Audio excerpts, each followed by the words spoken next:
Yan mga ka-farmers, panahon na naman ng ligpitan dahil magtatanim na kami ng melon. Ito yung mga kasama nating lady farmer. Ayan o.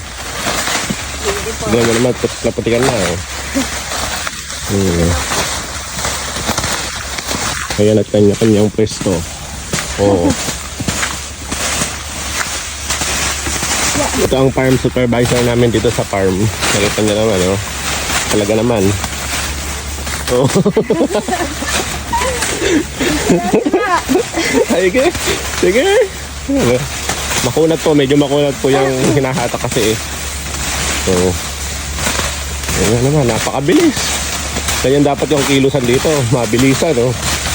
So, tignan nyo, bihasang-bihasa na po yan. 2 taon yan ang ginagawa yan.